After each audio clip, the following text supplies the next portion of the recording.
So some people ask if ikigai is a uniquely Japanese concept.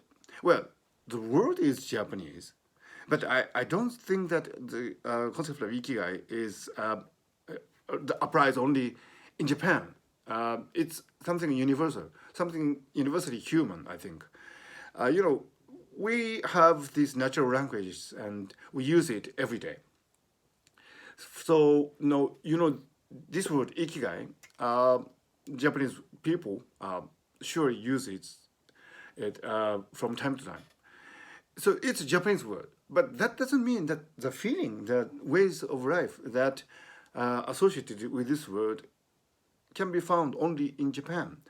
We are all humans. We all arose out of Africa and then migrated to various places all over the world, and we have our common constraints of life.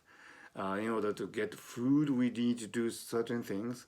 In order to live in harmony in social lives, we need to, take care of certain things. So when we compare our notes between nations across cultures, we do tend to emphasize the differences between us because that's only sensible to do. Because if we just compare our notes and take in the common uh, aspects, then it is not much help. By magnifying and sometimes glorifying the differences, we can learn from other people, from other cultures. So that's a natural thing to do. But that doesn't mean that we are fundamentally different. After all, we are all humans.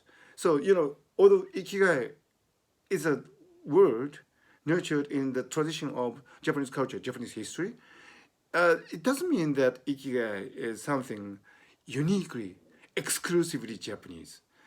It well, if you understand this concept, then you would find that it is actually something that you can apply in your life, no matter from which part of the world you may come from.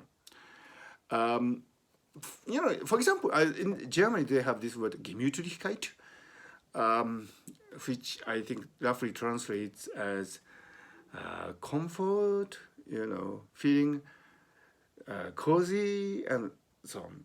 So Gemütlichkeit, I think, can be understood by many people across cultures. I can understand it, and I can probably apply to my way of living.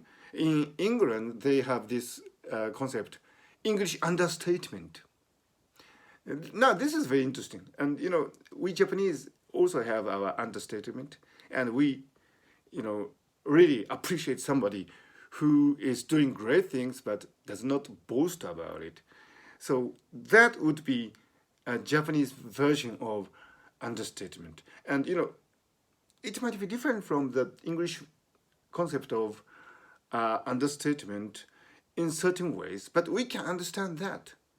So we know each other through the social network nowadays, and we can compare the differences and so on. And sometimes in the media, we do stress the differences that we find, but that doesn't mean that we are different.